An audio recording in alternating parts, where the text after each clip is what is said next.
Davy Rogers.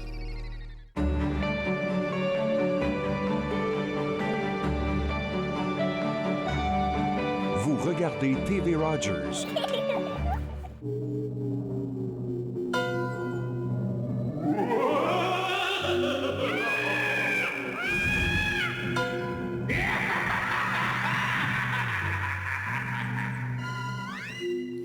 Bonjour et bienvenue entre nous, exclusivement sur les ondes de TV Rogers. Je ne suis pas Claude-Andrea Bonny, je suis la lapine Claude-Andrea Bonny aujourd'hui pour vous. Je suis sûre que dans vos maisons, c'est un peu l'effervescence avec vos tout-petits parce que c'est Halloween, comme vous pouvez le voir, le décor il a complètement changé. Et on a une émission assez chargée. Je vais commencer par vous dire qu'on a la visite aujourd'hui de l'auteur-compositeur-interprète Opio. Avec lui, on va découvrir son nouvel album et son parcours musical. Et son nouvel album, j'aime bien le titre, il s'appelle Ton préféré. On va découvrir qu'est-ce qu'il a inspiré pour faire cet album. On va aussi aller à la découverte, surtout pour les personnes qui n'aiment pas la lecture. On va aller à la découverte des balados proposés par Bibliothèque et Archives Canada dans le seul but de pouvoir comprendre notre patrimoine historique. Et aussi notre orthophoniste Roxane Bélanger qui a l'habitude de premier mot, qui a l'habitude de nous visiter. Avec elle, on va parler de plein d'affaires, mais elle n'est pas venue seule aujourd'hui spécialement. Elle a invité avec elle une amie, une collègue, puis on va découvrir son travail à elle. Mais avant que tout cela ne commence, je vais vous donner des informations comme à mes habitudes. Puis depuis 2-3 jours, je pense, je vous parle des blogs qui ont été faits par Julie Blecomo, notre spécialiste de l'étiquette. Et aujourd'hui, c'est Halloween. Elle nous en avait parlé vendredi, si je ne me trompe pas, des différentes règles de conduite à avoir pour cette journée assez spéciale, surtout pour les plus jeunes. Et j'ai noté, j'ai retiré certains éléments que moi je trouve utiles pour vous, pour la communauté. Fait que dans ce blog-là, il y a plein d'informations que vous pourriez avoir. Mais j'ai relevé que, surtout pour ce soir-là, ce serait important de cogner ou de sonner juste une seule fois à une porte, en fait, pour ne pas déranger les personnes qui sont chez qui vous allez. Peut-être qu'ils sont en train de passer par une urgence ou peut-être qu'ils sont en train de subir quelque chose que vous ne savez pas, même s'ils sont de votre communauté, que vous avez tapé, vous avez cogné, vous avez sonné une seule fois, que ça ne répond pas, on passe à la prochaine porte et puis on laisse faire. Il faut pas oublier de dire à vos enfants, à vos tout petits, d'être respectueux, de faire attention aux plus jeunes qu'eux, parce que je sais que ça court un peu et tout, on veut être les premiers, fait qu'on bouscule un peu les plus jeunes. Il faut faire attention aux plus petits que soi. Puis, laissez pas vos enfants vous promener dans de nouveaux quartiers. Allez les accompagner. Et ce que Julie nous disait que j'ai trouvé super important, ne les accompagnez pas comme avec une voiture à côté, et puis vous êtes à la ronde avec eux. Descendez avec eux, marchez avec eux, vivez l'expérience avec eux. Comme ça, ça crée un bon lien, et puis vous êtes plus sûr de préserver la sécurité de votre jeune. Et puis, pour les personnes qui vont recevoir ces petits monstres-là, comme je les appelle, chez vous à la maison, oubliez pas que votre espace, en tout cas votre maison, la devanture de votre maison doit être sécuritaire pour ces plus jeunes-là. Donc, faites attention de bien retirer les affaires qui sont susceptibles de blesser ou de faire du mal à quelqu'un. Et puis aussi, n'oubliez pas que vous ne devez pas donner, en tout cas à cette heure-là, il y a plein d'allergies. Il y a des enfants qui ont plein d'allergies, comme j'ai dit tantôt. Évitez de donner des gâteries maison. Faites des affaires déjà préparées. Et si on pourrait, par extraordinaire, éviter l'arachide dans les petites gâteries, ce serait très apprécié parce que vous ne savez pas qu'est-ce que les enfants ont. Et puis, quand on en discutait aussi avec Julie, elle a dit de ne pas mettre de différence parmi les enfants qui vont cogner à votre porte, qu'ils soient un peu plus âgés ou un peu plus jeunes. Si ils ont pris la peine de se déguiser, c'est qu'ils ont besoin de vivre l'expérience Halloween. Donnez-leur des bonbons. Et puis, ça va faire plaisir à tout le monde. Et en fin de journée, si vos petits monstres ont été vraiment sympas, respectueux, gentils et tout, moi, je vous invite à visiter le www.nac-cna.ca pour ce week-end. Donc, le 2 et 3 novembre, il y a une pièce assez intéressante, moi, je pense, qui s'intitule « Une lune entre deux maisons ». C'est pour les enfants de 3 à 6 ans. Mais tous ceux qui ont l'âme enfant, un peu comme moi, avec mes histoires de lapin aujourd'hui, là, vous pouvez vous y rendre et puis vivre l'expérience avec vos plus jeunes. En fait, cette pièce de théâtre permet aux plus jeunes d'apprivoiser le jour et la nuit. Vous savez que quand vient le temps de la nuit, je suis tata, je connais qu'est-ce que c'est. Là, ils sont tellement apeurés, ils ont besoin de rester avec vous tout le temps, même dormir dans vos draps. Donc, si vous voulez aider les enfants à comprendre c'est quoi le processus entre le jour et la nuit, les comédiennes se feront un plaisir de vous donner un spectacle vraiment, vraiment hallucinant. J'ai discuté avec une comédienne, la comédienne, il y a deux jours passés, puis elle m'a dit de belles choses sur cette pièce de théâtre-là. Donc, s'ils sont corrects, s'ils sont gentils, n'oubliez pas que ce week-end, vous pouvez faire une visite au CNA. Donc, www.nac-cna.ca. C'est le site web que vous pouvez visiter pour avoir vos tickets pour la pièce qui s'en vient ce week-end, Une lune entre deux maisons. Vous savez qu'à partir de la semaine prochaine, on va fêter la semaine, je dirais la semaine, c'est pas juste un seul jour, mais c'est toute une semaine d'activités en commémoration de la journée du souvenir. Et au Musée de la Guerre, il y a tellement d'activités qui s'en viennent, je ne pourrais pas toutes vous mentionner parce qu'il me manque du temps. Mais si vous voulez avoir plus d'informations, je vous invite vivement à visiter le www.museedelaguerre.ca pour avoir accès à toutes les activités. Et ce que je sais qui est important, surtout pour les plus jeunes, là, ils ont besoin de comprendre qu'est-ce que c'est ce jour de souvenir-là, qu'est-ce qu'on permet qu'est-ce qu'on célèbre en fait dans le fond. Donc, il y a une activité spéciale pour les jeunes qui s'en vient pour le 7 novembre. Pour plus d'informations, museedelaguerre.ca. Après la pause, on parle avec notre orthophoniste Roxane Bélanger. Restez avec moi, vous regardez Entre nous, exclusivement sur les ondes de TV Rogers.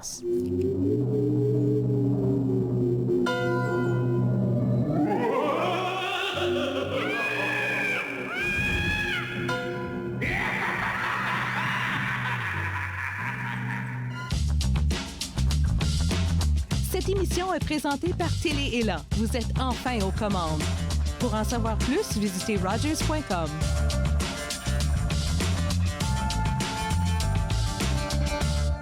Je m'appelle James Fall, puis je fais mon coop/bénévole ici à TV Rogers. Je voulais expérimenter différents types de techniciens. Je suis technicien de scène, je voulais voir technicien de production télévisuelle, voir c'est quoi les différentes démarches, les différents environnements, puis c'est quoi l'impact que ça fait sur moi que je suis intéressé dans le domaine de technicien. Nous sommes la génération qui avait tout, qui a révolutionné la musique, qui savait comment gagner. Et nous savions célébrer. Nous nous sommes unis pour lutter contre la faim chez les enfants. Nous nous sommes unis pour les protéger. Et dans ce monde dangereux, nous devons continuer de les sauver. Même lorsque nous ne serons plus là, en incluant l'UNICEF dans notre testament, nous deviendrons la génération qui a laissé en héritage un monde meilleur. Visitez le unicefleg.ca. Dans l'apéro avec Julie, propulser sa féminité, je reçois Caroline Houle, Véronique Bertion, Michel Gagné pour vous outiller Finance, Rénovation, Excellence. L'apéro avec Julie, mercredi 15h sur TV Rogers.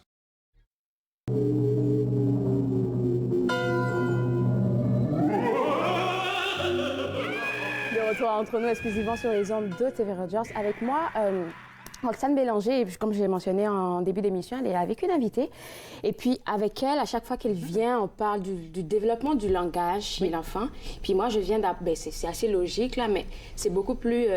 je dis de toi de dire que oui, il y a un lien entre le langage et l'audition. C'est très, très, très important. Alors, un bébé qui naît doit pouvoir bien entendre les sons de la parole, entendre la voix de son parent pour pouvoir développer le langage. On a besoin d'entendre pour bien pouvoir différencier les sons de la parole. C'est ça. Pour nous, même si on a une petite perte auditive, si on a déjà appris le langage, c'est moins important, mais pour un bébé qui développent ses habiletés de langage, c'est super important pour eux là, de pouvoir faire la distinction puis d'entendre tous les différents sons pour pouvoir éventuellement avoir beaucoup de vocabulaire puis mettre tout ça ensemble en phrases. Et puis là, tu parles toujours du langage, on en parle. Tu es venue avec une invitée, Tania, qui est du programme, si je veux le dire, programme de dépistage néonatal des troubles auditifs et d'intervention précoce. C'est quoi ça comme programme?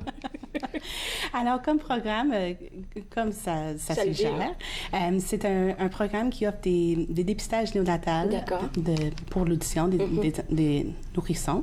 Et aussi, on offre des services d'intervention précoce. Alors, comme nourrisson, on essaie de voir les enfants sous l'âge de 2 mois. OK, c'est très tôt. Alors, c'est très tôt. Oui, c'est très, très tôt. Et on veut leur voir aussitôt que possible pour être capable d'identifier s'ils ont peut-être des troubles d'audition ou s'ils sont peut-être à risque d'en développer dans la petite enfance. D'accord. Donc, un enfant qui vient à peine de naître, on peut le détecter facilement? Oui, c'est ça. Oui. Okay. Comment vous faites ça? Ils sont tellement minuscules, c'est tout. Alors, l'équipement qu'on utilise, on met un petit bout dans leur oreille. OK. Et puis, on joue des sons. Un bout en caoutchouc?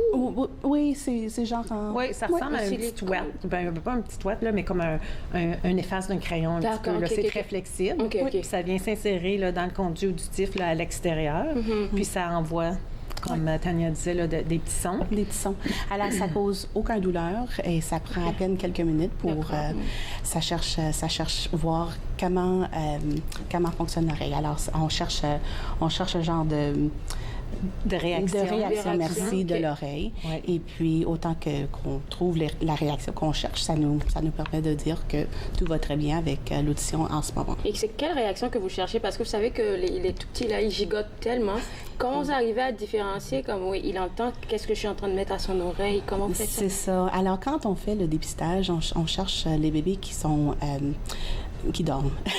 Ah, très bonne astuce. Oui. Alors, soit qu'ils dorment ou qu'ils sont très calme et silencieux. Oui. C'est en train d'allaiter, en train de prendre le lait. Même en allaitant, même ça, c'est trop... Ils font trop de bruit. Oui. Oui, alors on cherche vraiment les enfants qui dorment. D'accord. Alors, c'est comme ça qu'on peut faire le dépistage. Ouais. Et oui, vas-y. C'est pas une réaction là, de l'enfant que vous cherchez. C'est vraiment une réaction qui vient aller vérifier le nerf auditif. Oui. OK. Oui. Et puis, lorsque ça, c'est fait, parce qu'on a dit que c'est avant 2 mois, on dit préférablement avant 2 mois. Oui. Comment vous faites pour rejoindre les parents? Est-ce que vous partez comme faire toutes les maternités, tous les hôpitaux? Parce que... C'est ça. Alors, on a des naissances. Hein? C'est ça. Alors, c'est un programme provincial. Et dans la province de l'Ontario, il y a 12 différentes régions. Alors, chaque région a un modèle un peu différent. Nous, on vient de changer notre modèle cet été. Alors, ça fait un grand changement pour nous. D'accord. Cet été, on a arrêté de voir les enfants ou les nourrissons à l'hôpital. Jusqu'à cet été, on avait des dépisteurs aux hôpitaux et aussi on prenait rendez-vous à différents endroits dans la communauté. Alors maintenant, on voit seulement les nourrissons en communauté. Alors les hôpitaux et les sages-femmes nous envoient des références et puis on appelle un parent pour prendre rendez-vous et pour aussi demander leur permission de faire le dépistage. Est-ce que ce dépistage, il est connu de beaucoup de parents, vous pensez? C'est un dépistage universel en Ontario depuis 2001, je crois. Oui, 2000, ouais. OK. Oui. Donc, souvent, les médecins, les professionnels de la santé, les infirmières vont avoir informé les parents avant ou à la naissance ou avant de sortir de l'hôpital que ça va avoir lieu et que la référence a été faite là, au programme là, de dépistage néonatal des troubles auditifs. OK. Moi, je suis juste curieuse de savoir pourquoi vous ne le faites plus à l'hôpital. Parce qu'à l'hôpital, je me dis, il est là... S'il y a un problème, il y a un spécialiste forcément dans les environs. Oui. Maintenant, on les laisse aller et puis après, on les rejoint. Alors, ce qu'on voyait, nous, comme je disais, chaque région est différente. Ce qu'on voyait, nous, c'est qu'on avait seulement la population d'avoir des dépisteurs à l'hôpital pendant quelques heures chaque matin. Ah, c'est pas... et puis, on a un protocole qui nous guide. Et puis, c'est très important qu'on suive le protocole. Et une partie de ce protocole nous disait que on devait attendre au moins 15 heures après un accouchement vaginal ou 22 heures après une césarienne. Et la raison, c'est pour permettre aux oreilles de se sécher un peu. Alors, quand les bébés viennent au monde... du liquide. Un peu de débris, c'est ça. Alors, quand on essayait de faire les dépistages à l'hôpital, on trouvait que ça devenait de plus en plus difficile de pouvoir trouver une anomalie peut-être. Hein? Oui. D'être capable de voir les enfants au bon moment. Alors aussi, les parents ne restent plus à l'hôpital aussi longtemps que oui, j'en ai connu là. Oui. Alors nous aussi, on était seulement là pour quelques heures un matin. si le bébé n'avait pas encore atteint l'âge d'éligibilité, par le lendemain, le bébé était parti. Il était déjà parti. Surtout si la mère se sent... Ça dépend de la maman. Si elle se sent bien que le docteur il est content, ben oui, elle est à la maison. C'est ça. Le protocole est très bien établi entre l'association, le partenariat entre le programme de dépistage néonatal des troubles auditifs et des hôpitaux est très bien établi. Alors, c'est d'une façon efficace quand même de rejoindre les familles de nouveau-nés. Oui, c'est ça. Ce qu'on voyait aussi, c'est qu'à l'hôpital, c'était pas toujours tranquille. Alors, quand on cherche une réaction de l'oreille, comme je dis, on cherche que tout soit très, très calme. Ça devenait de plus en plus difficile de dépister avec succès. Alors, nous, on a pris la décision de voir tous les enfants en communauté. Avec rendez-vous. Avec rendez-vous. C'est eux qui prennent les rendez-vous, les parents. Nous, on les invite de prendre rendez-vous. Alors, c'est nous qui leur appellent.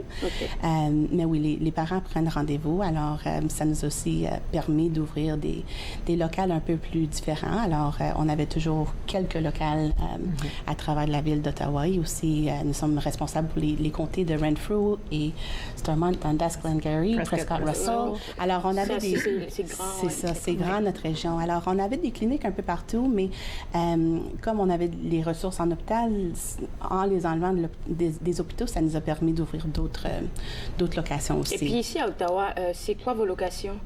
Où est-ce que vous êtes logés pour... Vous en avez combien déjà? Je pense qu'on est rendu à 14 ou 15 maintenant. Bravo. Oui, oui. Alors, Metcalfe, Orléans. Oui, Orléans, Metcalfe, le centre communautaire Rideau Roncliffe, Barrhaven, le centre Monarch, c'est ça. C'est des lieux plus faciles à détecter, à voir, comme à s'y rendre aussi. Bien, c'est ça. Une fois que les bébés... ce qu'on voit maintenant, c'est que les bébés qui viennent nous voir par rendez-vous ont déjà vers deux semaines d'âge et puis on voit que ça passe très vite. Alors, c'est beaucoup plus facile de dépister les enfants à l'âge de 2 semaines. OK, d'accord. Puis là, forcément, quand on fait des analyses, c'est pour voir si tout va bien ou si tout ne va pas bien. Et puis, je sais que vous avez une autre procédure quand tout va pas bien. Et puis, je vais vous garder avec moi parce qu'on va en parler après la pause. Alors, je vous invite à rester avec moi parce que juste après la pause, on va parler des bienfaits, en tout cas des services qu'ils offrent quand le bébé il va pas bien par rapport à son audition. Restez avec moi, vous regardez Entre nous, exclusivement sur les ondes de TV Rogers.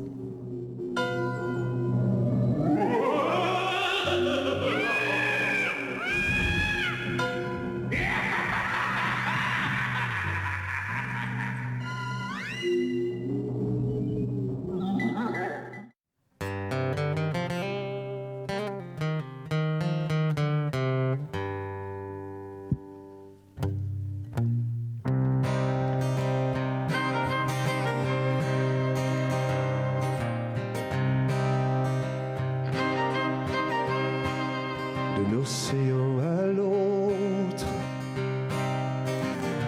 de la plaine jusqu'à la côte, au-delà des frontières, de la langue de ma grand-mère, de l'océan à l'autre, de la plaine jusqu'à survécu à la mer et les chants de mon grand-père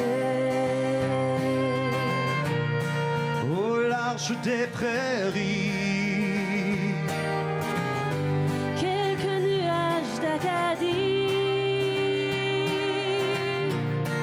la brise de la mer, la couleur de ma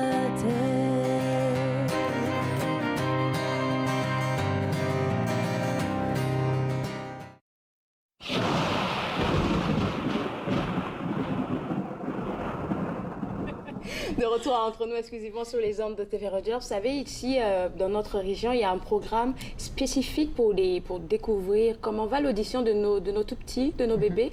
Puis on a parlé que le dépistage, en fait, il se fait normalement avant 2 mois. Oui. Est-ce qu'après 2 mois, c'est possible de le faire? Pas un dépistage avec nous. Alors, une fois qu'on manque notre chance, si l'enfant a plus de 2 mois,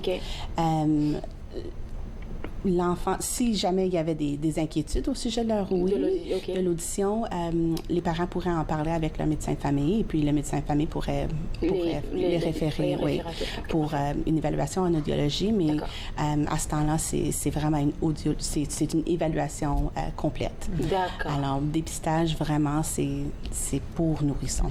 OK, donc dépistage vraiment pour nourrissons, ce dont vous me parlez aujourd'hui. Alors, avant la pause, je demandais, est-ce qu'il y avait souvent pas souvent, mais ça arrive que des enfants, des nouveau-nés, on détecte chez eux un problème d'audition. Dans ce cas-ci, qu'est-ce qu'on fait? Alors, qu'est-ce que vous faites? Qu'est-ce qu'on fait? Alors, le programme de dépistage de l'ouïe, on cherche à dépister les enfants, premièrement. Oui. Les enfants qui ne passent pas leur dépistage. Alors, un dépistage, c'est vraiment est-ce que tout va bien ou est-ce qu'il y a raison de leur envoyer pour d'autres évaluations? Alors, les enfants qui ne passent pas leur dépistage, on fait référence à CHEO. Alors, on a un partenariat très, très important avec CHEO. Oui. Et puis, nos audiologistes à CHEO pourraient leur voir pour une évaluation complète. Et c'est seulement une audiologiste qui peut vraiment déterminer qu'est-ce qui va pas. Oui, si un enfant a vraiment une perte d'ouïe permanente. Alors, une fois que c'est trouvé, notre programme peut continuer à leur soutenir. Alors, on a une travailleuse qui supporte les familles à trouver les supports nécessaires pour le développement. C'est ça.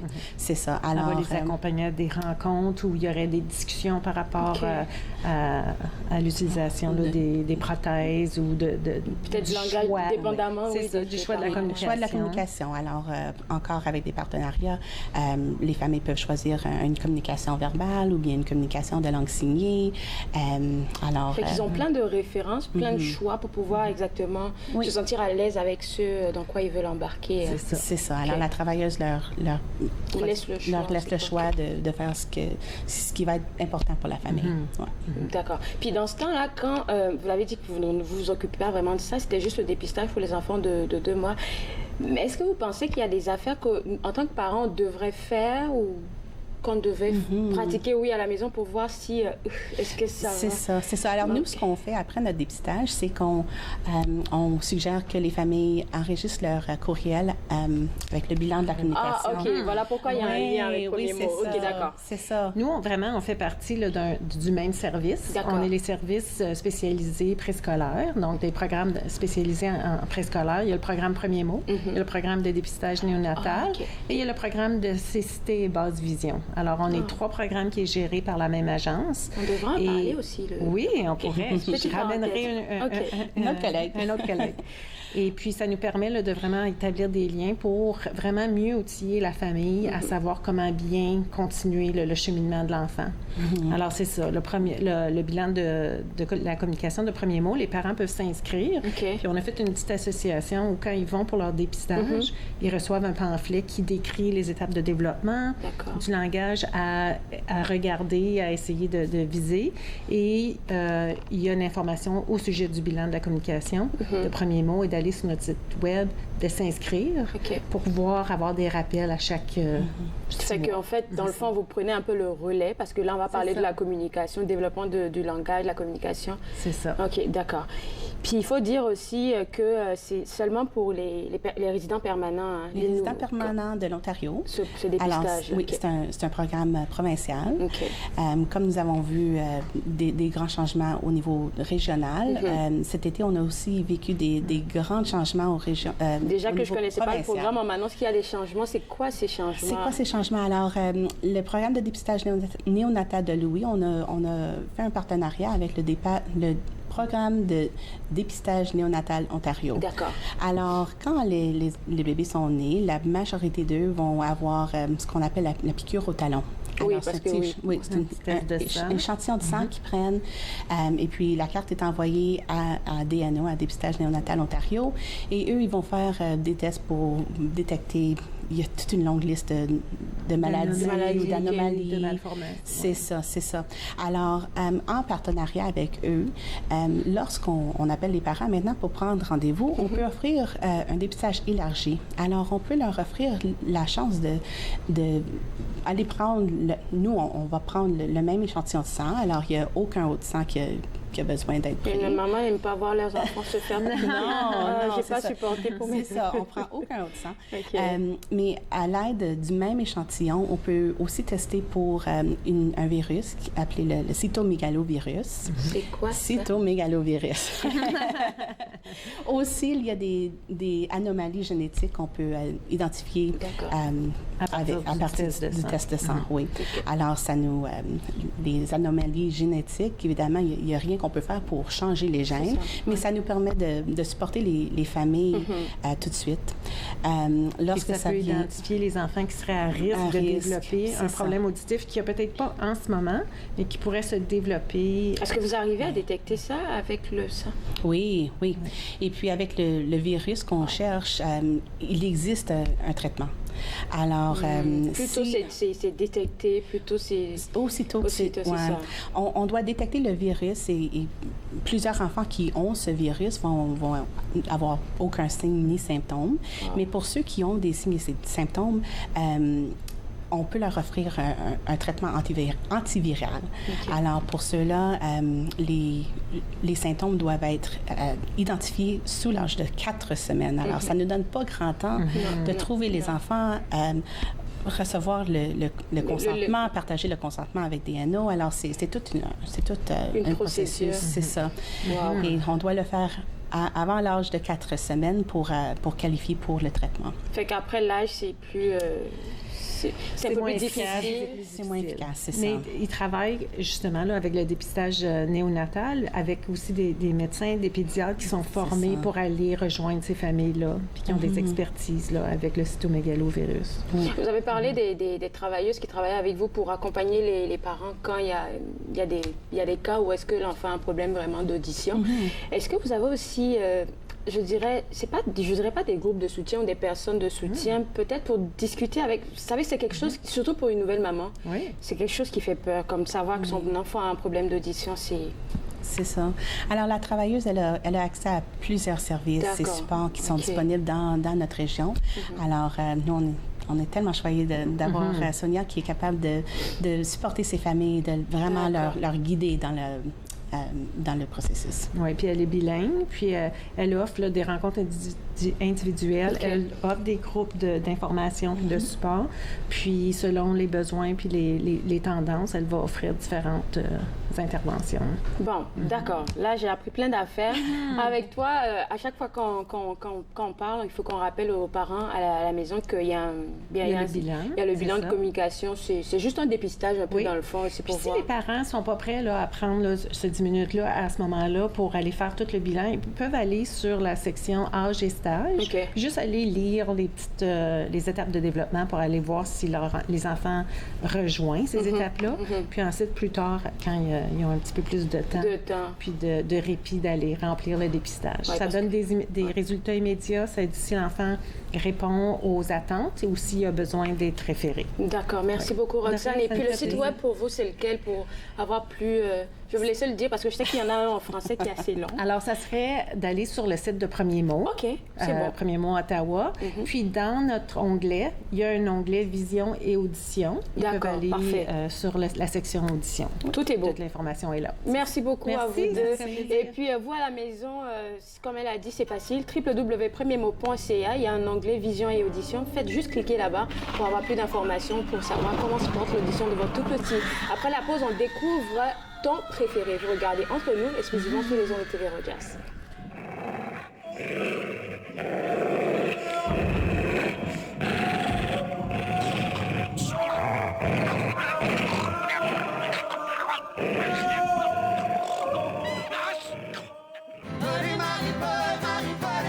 Ne pouvait pas se séparer. Ne pouvait pas se quitter sans se donner Notre dernier baiser. Paul et Marie-Paul se sont mariés.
De retour entre nous exclusivement sur les ondes de TV Rogers, on parle de ton préféré, qui est le nouvel album de l'auteur-compositeur-interprète Opio, je le dis bien, hein? Oui, c'est ça, c'est Opio.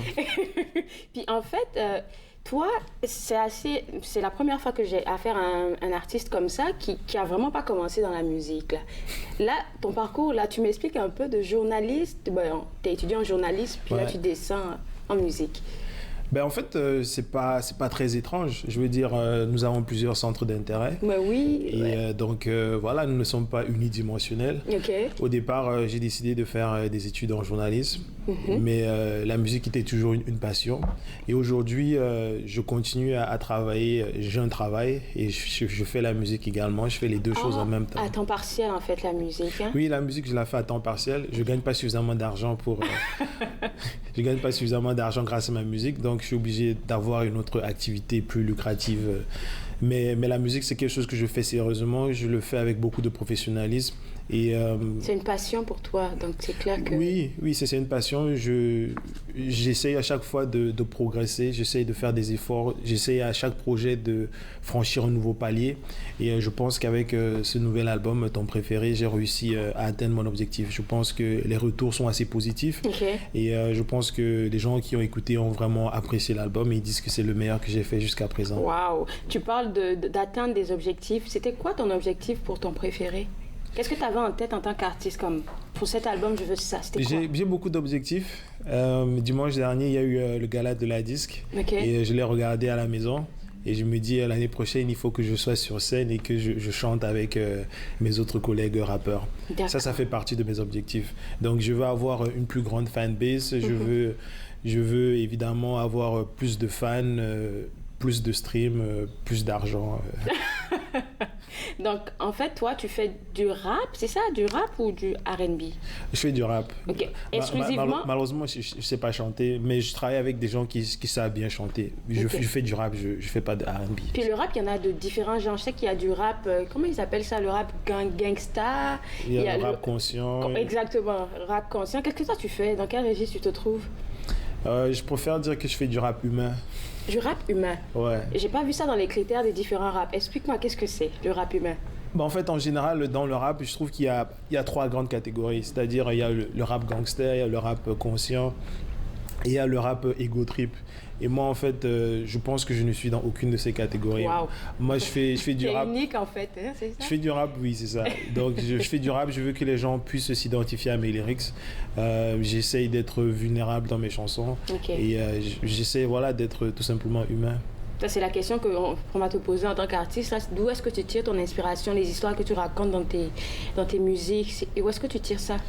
Ben, je m'inspire de ce qui se passe dans ma vie, mais toutes mes chansons ne sont pas autobiographiques. Souvent, je peux parler à des gens, je peux avoir une conversation, il y a quelqu'un qui me raconte une histoire, je suis touché par cette histoire et je décide de mettre cette histoire en chanson. Donc, je m'inspire de mes lectures, des films que je regarde, des conversations que j'ai avec les gens. Et parfois, également, je parle de ma vie. Okay. Mais toutes mes chansons ne sont pas autobiographiques. D'accord. Il faut qu'on parle de ça parce que je pense que ça fait un gros boom. Comme je te disais avant notre entrevue, je voulais savoir à qui j'avais affaire. Je suis allée sur Google, j'ai juste mis Opio. Puis là, j'ai vu qu'il y avait eu un gros boom avec une chanson que tu as écrite sur Pascal Siakam. Hein? Ouais. C'est quoi le rapport avec lui, en fait? En fait, je ne le connais pas personnellement, je tiens à le dire. Mais c'est quelqu'un que je suis depuis qu'il est venu en NBA. Au Canada? Et puis, étant donné... Okay, pas parce que je suis un très grand fan des Toronto Raptors. D'accord. Et aujourd'hui, Pascal Siakam, quand il est venu dans la ligue, personne ne le connaissait. Aujourd'hui, il est un des il a fait un gros boom. Il est un des meilleurs joueurs de la ligue. Et on a le même prénom. Nous venons tous les deux du Cameroun. Nous vivons au Canada. Nous avons pas mal de choses en commun. Donc, c'était facile pour moi de m'identifier à lui. Et j'ai écrit la chanson en juin dernier, lorsque les Raptors étaient en finale. Et... ils ont gagné et j'étais super content. Et puis, j'ai vu quelque part que tu as écrit que le pourquoi tu avais écrit cette chanson, c'était parce que tu croyais vraiment en l'importance de croire en soi. Parce que c'est ce que tu retrouves un peu chez Siakam. Tout à fait. Il est venu en NBA, il ne savait pas tirer à 3 points. Aujourd'hui, je crois qu'il a 40% de réussite. Donc c'est quelqu'un qui a travaillé dur. C'est quelqu'un qui a travaillé dur pour atteindre ses objectifs. Et moi, c'est pareil, je fais la même chose. Je suis tout le temps en train de bosser pour progresser, pour devenir un meilleur rappeur, un meilleur artiste. Donc oui, je pense que son parcours, c'est un modèle pour les jeunes. Okay. Lorsqu'on travaille dur, ça finit par payer. Ça finit par payer. Est-ce que tu peux nous faire un tout petit bout de ce que tu as dit dans cette chanson en hommage à Pascal Siakam? Si tu acceptes de chanter avec moi, je le fais. Oh mon Dieu! Il y a juste 3 mots à retenir. C'est comme Pascal Siakam. Donc, le refrain, c'est « Je viens de Douala, je suis le king du Canada, je suis comme Pascal Siakam. Ouais. Ils n'ont pas cru en moi, maintenant ils s'en mordent les doigts, je suis comme Pascal Siakam. Okay. Au départ, personne ne me connaissait. Maintenant, ils se méfient car j'ai progressé. Je viens de Douala, je suis le king du Canada, je suis comme Pascal Siakam. Ok, d'accord. Donc, c'est vraiment des... Mais je me dirais que tout immigrant ou toute personne qui vient de l'extérieur ou qui vient ici au Canada se sentirait dans ça. Parce que là, tu dis comme Pascal Siakam, mais je peux le dire comme Claude Andrea Bonny. Tout simplement. Tout à fait, tout à fait. Wow. Je voulais que le message soit universel. Est-ce que ça fait partie de ton préféré, cette chanson? Oui, la chanson fait partie de l'album, oui. Ok, d'accord. Et l'album a 11 titres. L'album a 11 titres. C'est quoi les thématiques?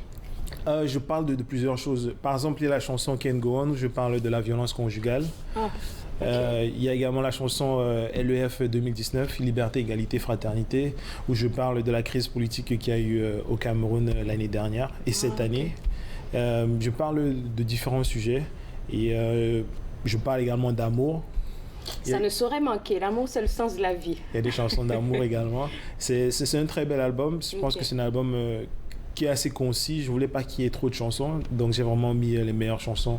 Donc il y a 11 chansons.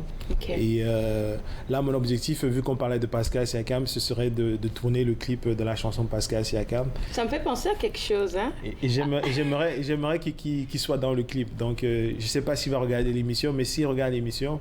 On va partager, inviter tes amis aussi à partager l'émission, ça pourrait l'atteindre, qui sait, hein? Ouais, donc j'aimerais qu'il vienne dans le clip, on va danser, on va faire la fête et voilà, c'est mon objectif. T'as pas encore de retour de lui, hein? Non, j'ai pas de retour. Je suis pas occupé, mais on va continuer les partages. Je pense que oui, ça va nous aider à le pêcher. On va le harceler jusqu'à ce qu'il dise oui. Fait que le clip, il n'est pas encore préparé. Tu es en train de le préparer, mais non, pas encore. Moi, je me dis, s'il n'est pas dans le clip, ça sert à rien de le tourner. Donc, j'ai vraiment envie de le tourner. Donc, j'ai vraiment envie qu'il dise oui et qu'il participe au clip. La seule affaire avec les médias sociaux, comme tu le sais, là, c'est les partages. Donc, on va le partager, puis on va espérer que ça puisse le rejoindre quelque part. Alors, est-ce que tu m'as dit tantôt au début que oui, c'est assez difficile de pouvoir se nourrir de sa musique. Puis c'est pareil aussi dans le monde de l'écriture, c'est assez difficile. Tu fais quelque chose à temps partiel. Ouais. Est-ce que tu penses qu'arrivé à un stade, tu te dirais, OK, je laisse tout tomber pour faire juste la musique? Ouais, est-ce que bientôt. ça te tente bientôt? Ouais, bientôt, ouais. OK. Je pense que cet album sera un succès. Et, on t'envoie de bonnes ondes ici entre nous. Et l'année prochaine, lorsque je viendrai, je serai un artiste à temps plein. Parfait, pas de problème. Je te souhaite bonne chance pour ton préféré. Où est-ce qu'on peut l'avoir déjà? Est-ce que sur les plateformes? Il est disponible sur toutes les plateformes numériques. C'est bon. Donc que ce soit Spotify, Apple Music, Deezer, Tidal, etc., il est disponible. Est-ce que tu as un site web où est-ce qu'on peut suivre ton actualité aussi? Ou un Facebook ou quelque chose dans le genre? Ben, j'ai également un blog parce que je suis tout le temps en train d'écrire. C'est des formations professionnelles. Je suis un ancien journaliste. Okay. Donc, pour ceux qui veulent lire ce que j'écris, ils peuvent aller sur mon blog unlionparmileshommes.com. OK, d'accord. Mais merci beaucoup. Et puis, bonne chance encore à toi. C'est moi qui te remercie de m'avoir invité. Alors, comme il a mentionné, un lion comme pas les autres, c'est ça? Un lion parmi les hommes. Un lion parmi les hommes.com. C'est un site web que vous pouvez avoir son actualité et puis télécharger ton préféré sur toutes les plateformes que vous connaissez. Après la pause, pour ceux qui n'aiment pas la lecture, Bibliothèque et Archives Canada a pensé à des balados pour vous. Rester avec moi, pour regarder Entre nous exclusivement sur les ondes de TV Rogers.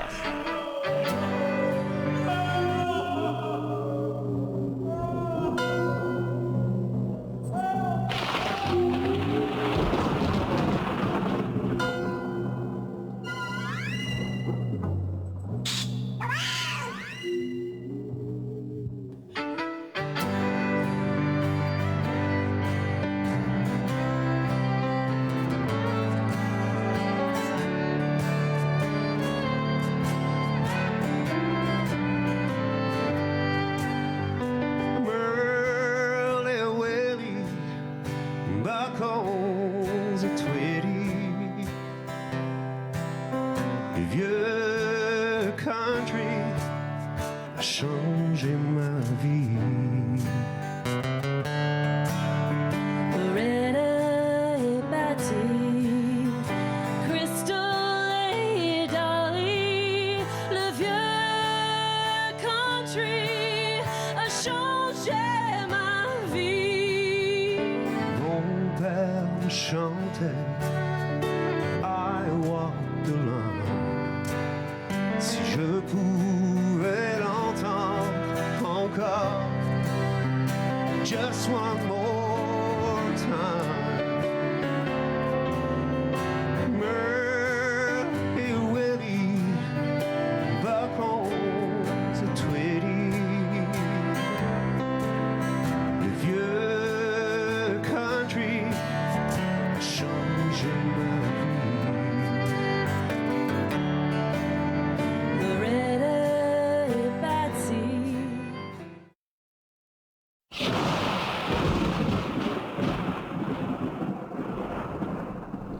De retour entre nous exclusivement sur les ondes de TV Rogers. Je suis maintenant avec une représentante de Bibliothèque et Archives Canada et on va parler de la mise en œuvre des balados. Oui. Alors, d'où est-ce que c'est venu cette idée de faire des balados là?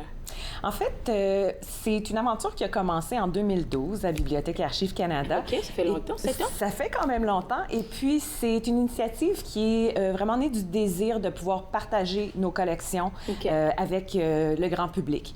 On voulait vraiment dissiper le mythe selon lequel il y avait seulement les universitaires, les généalogistes, les auteurs, les historiens qui pouvaient trouver leur compte dans notre collection. D'accord. Donc, nous, ce qu'on a fait, c'est on s'est dit, on ouvre les portes de nos voûtes, les portes de nos chambres fortes, et puis on veut leur montrer qu'est-ce qu'il y a d'extraordinaire là-dedans. Wow. Et c'est quoi la meilleure façon de faire ça? C'est de raconter l'histoire de chaque item. Qui n'aime pas se faire raconter des histoires?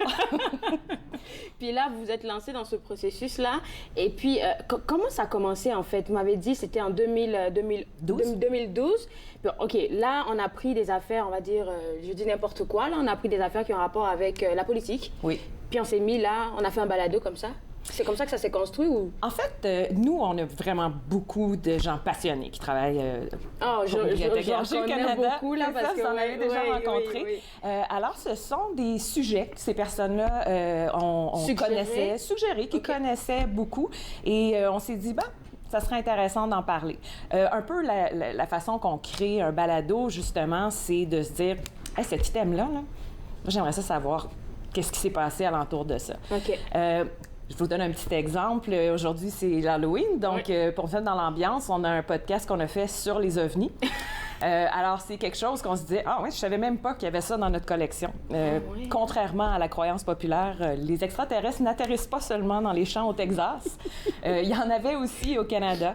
Donc, c'est des sujets comme ça, des choses qu'on discute. Et puis après ça, on se met tous ensemble avec les experts et puis on bâtit une histoire autour de ça. Je pense qu'on a un petit bout qu'on va écouter sur qu'est-ce que vous m'avez mentionné tantôt parce que je suis bien curieuse. Hein? En tout cas, je pense pas qu'on soit prêt en régie ou bien il y a peut-être un fantôme qui est passé par là, qui sait. Mais en tout cas, vous avez produit ça et vous les programmez ou vous les mettez comme en ligne?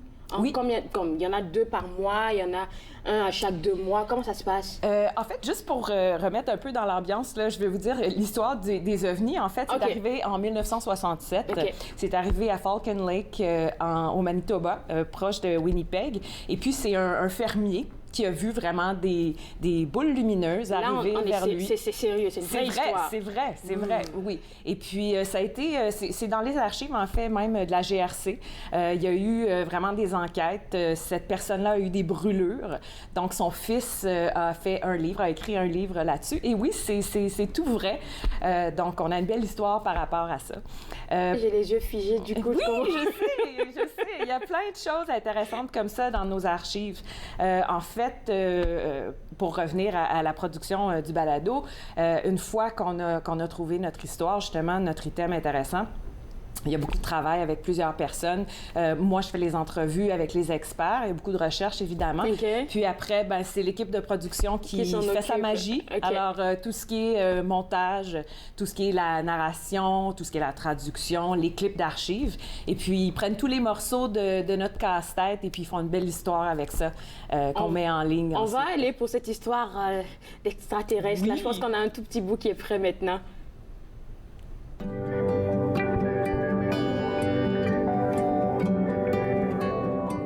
Bienvenue à Découvrir Bibliothèque et Archives Canada, votre histoire, votre patrimoine documentaire.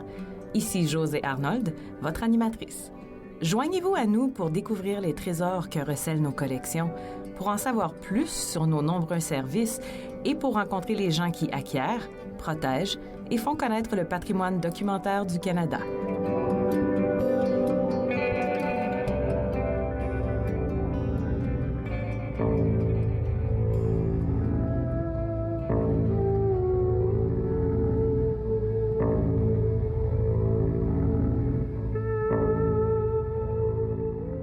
Falcon Lake, Manitoba. Petit village du parc provincial White Shell, situé à 150 km à l'est de Winnipeg. Nous sommes le 20 mai 1967. Le mécanicien et géologue amateur Stephen Mahalik se réveille tôt pour s'adonner à la prospection de quartz et d'argent, un de ses passe-temps favoris. Après une matinée de travail dans un boisé et un déjeuner léger, Stephen revient à la tâche qui l'attend et continue d'ébrécher la veine de quartz qu'il vient de trouver. Le cacardement de quelques oies à proximité, évidemment effrayés par quelque chose, ont pris Stephen par surprise. Il regarde alors vers le haut et voit deux objets lumineux descendre vers lui.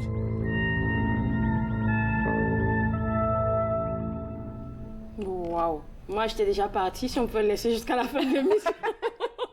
Puis là, il faut dire que c'est ta voix qu'on entend. C'est ma voix qu'on entend, oui. Oh là là! Oui, j'ai la chance de faire le français et l'anglais, travailler avec cette super Donc, c'est bilingue, c'est ouvert à tout le monde. Est-ce que ça prend combien d'heures pour l'enregistrement d'un balado?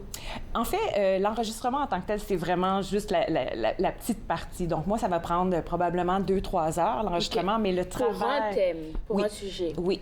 C'est à peu près, ça, c'est à peu près pour une langue. Donc, en français, c'est 2-3 heures et puis la même chose en anglais.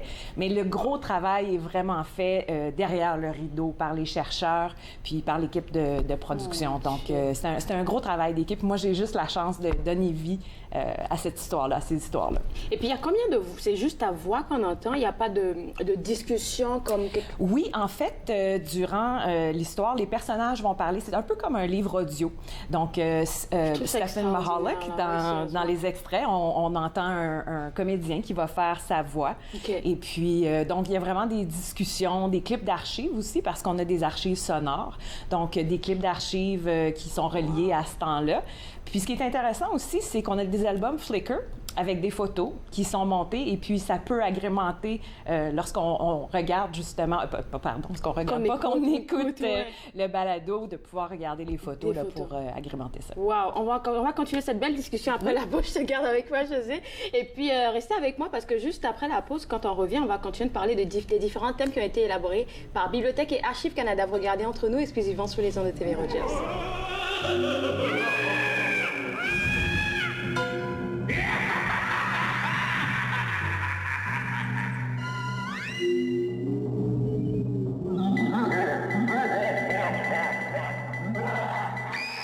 Jamais trop tôt, jamais trop tard. Tu es toujours de circonstance. Comme un train qui quitte la gare pour les prairies de ton enfance. Quand le soleil dit bonjour, que la nuit rencontre le jour.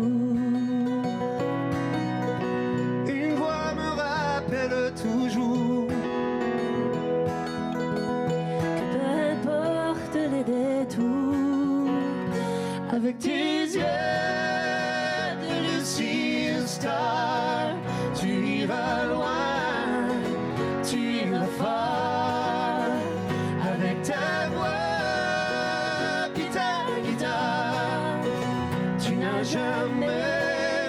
chercher la gloire.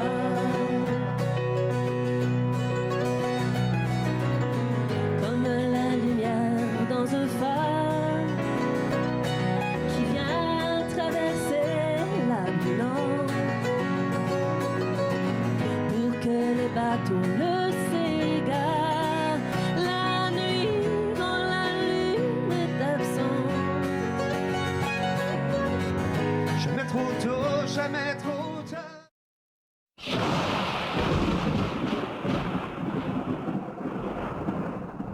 De retour entre nous exclusivement sur les ondes de TV Rogers. On parle toujours, je devrais dire, des balados proposés par Bibliothèque et Archives Canada. Puis moi, quelque chose qui m'est venu tout de suite avant qu'on parte à la pause, là, tantôt, c'est vous êtes vraiment dans l'air du temps à Bibliothèque et Archives Canada. Oui. Parce que beaucoup plus de personnes maintenant, là, comme on n'aime pas trop la lecture, on devient beaucoup plus paresseux. Fait que les balados, là, ça passe crème, comme on dit. Oui, puis on est des amoureux, vraiment, des balados. On se tient à l'affût des nouvelles tendances, de ce qui se fait dans le milieu. En fait, les auditeurs qui nous suivent depuis nos débuts peuvent vraiment témoigner du fait qu'on a fait un grand bout de chemin. Okay. Puis on travaille toujours continuellement là, à s'améliorer pour justement redevenir pertinent à chaque fois. Parce que oui, vous êtes bien situé, mais peut-être que le monde n'a pas envie d'aller se retrouver à faire des recherches, alors que vous nous servez ça comme tout cuit, là, avec une belle histoire, la concordance, des liens et tout. Donc c'est... Exactement. Et puis, je pense que les gens ne savent pas nécessairement qu'est-ce que Bibliothèque et Archives Canada fait, qu'est-ce qu'on a dans nos collections. Ouais. Et ça nous donne la chance de leur dire justement, regardez celui-là, allez fouiller, on a d'autres choses intéressantes pour vous. Et puis, vous avez couvert combien de thèmes jusqu'à date? Parce que ça fait 7 ans. Non, 2012. Oui, c'est ça, ça fait 7 ans. Oui, j'ai pas le nombre de balados exact, mais je peux vous dire qu'on a couvert une variété de thèmes. Je vais vous donner quelques exemples de ceux qui sont passés. On a parlé des journaux personnels des anciens premiers ministres.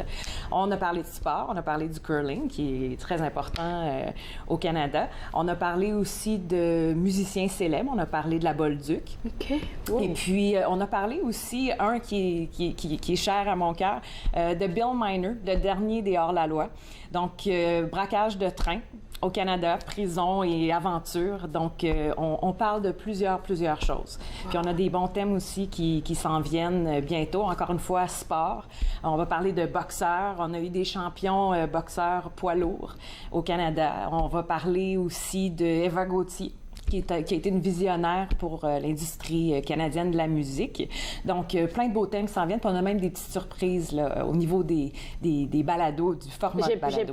Même si je vous donne un maïs, vous n'allez pas me dire quelque chose par rapport à ça, les petites surprises? Après, d'accord. OK, d'accord. Donc, qu'est-ce que j'allais vous demander, là? Vous m'avez dit que vous travaillez avec une très belle équipe. Ils vont préparer les textes et tout, vous passez au studio. Mais ça, dépendamment du thème, parce que là, on parle de boxeur, on parle de quelqu'un qui a fait un gros braquage et tout. Est-ce que c'est différent, les heures d'enregistrement, ou ça reste vraiment 2-3 heures? La durée? Je vous dirais que les heures demeurent à peu près la même chose parce que le travail est tout fait. L'histoire est déjà écrite. Okay. Lorsque moi, j'entre en studio, je fais l'entrevue avec les experts, mais évidemment, la recherche a déjà été faite avant et on sait où on s'en va. Par contre, le travail peut être beaucoup plus long sur certains dossiers que sur d'autres. Parce qu'il y en a qui ont tellement de documents, comme celui sur les ovnis, on l'a fait en 2 parties parce qu'il y avait tellement de choses à raconter. Donc 2 fois 2 heures. C'est ça? Le balado dure 50 minutes, lui. OK, c'est ça. Oui, excusez-moi. Okay, il faut que je reformule ma question. Oui, donc, tous les balados durent 50 minutes? 50 à 60 minutes. Voilà. OK, moi, j'avais pensé à 2 heures. Donc, 2 heures et 3 heures de travail, en fait, dans le fond, pour pouvoir produire quelque chose de 50 minutes. Oui. Puis, comment ça a été accueilli par le public déjà? On sait que ceux qui ont commencé avec vous, ils sont très amoureux. Et jusqu'à notre heure aujourd'hui, comment... En fait, on est très fiers. Okay. Depuis 2012, depuis la première diffusion, on a eu un franc succès. Donc, on va s'encourager nous-mêmes, c'est une petite claque dans le dos. On s'est hissé au numéro 1 de notre catégorie sur Apple Podcast. Et puis, depuis ce temps, donc 7 ans, on est toujours resté dans le top 10 des balados les plus écoutés.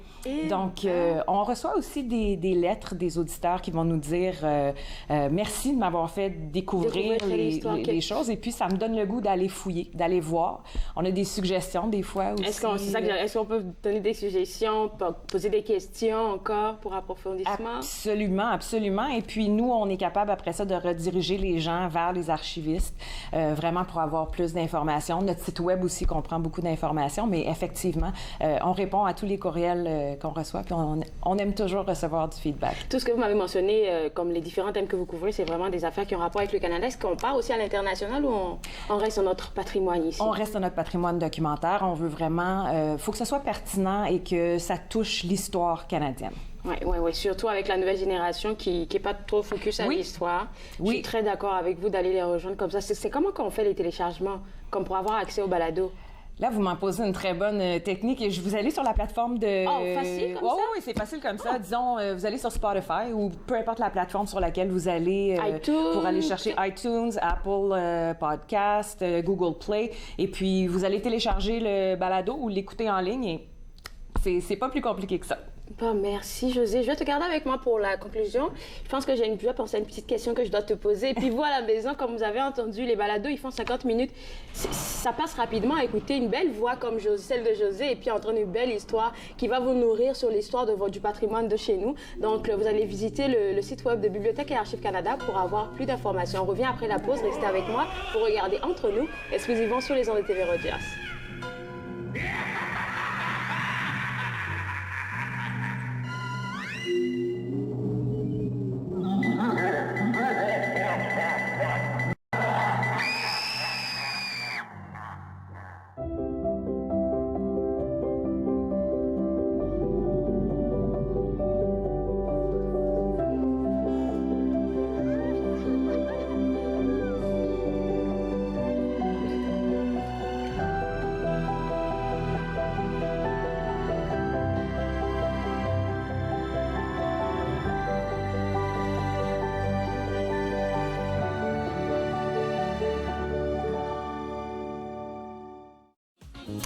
Cette semaine, à Nathan Parle, je reçois Serge Monette et Christine Saint-Pierre. On parle musique, nouvel album, vidéoclip. Et Lynn Duchesne, on parle d'insomnie.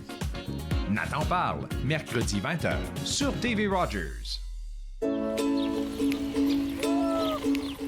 m'appelle Nathan.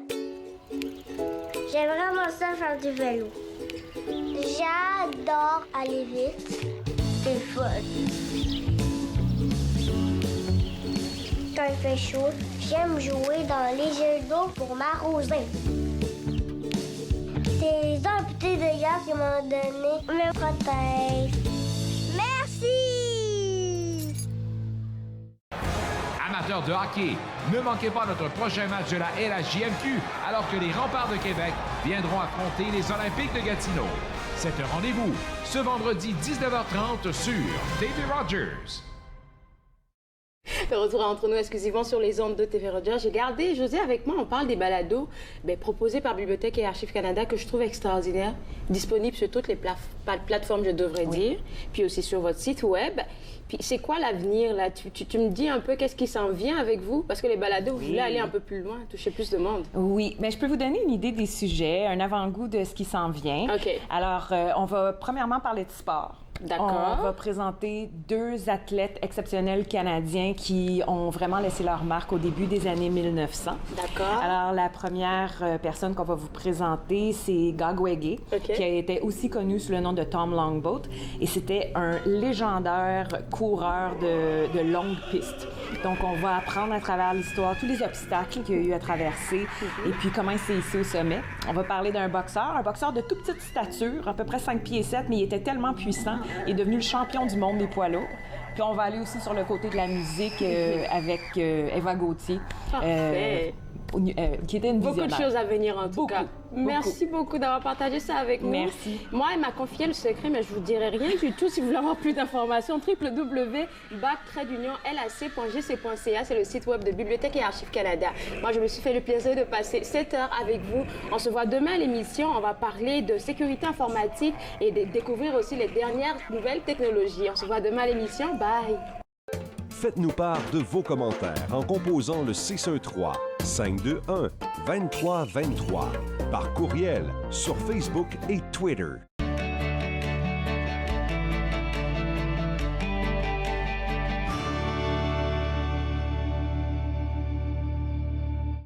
Bonjour, je m'appelle Marie Saint-Guépol, je suis bénévole à TV Rogers.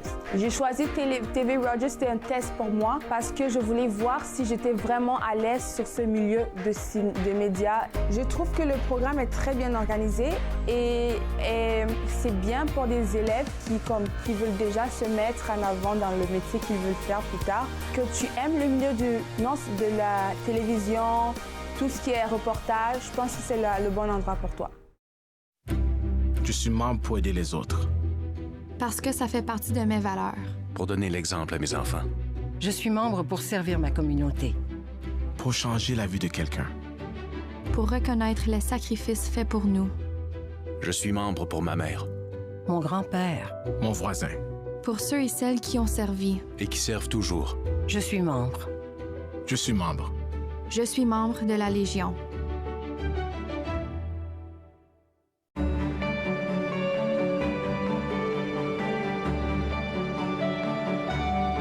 Vous regardez TV Rogers.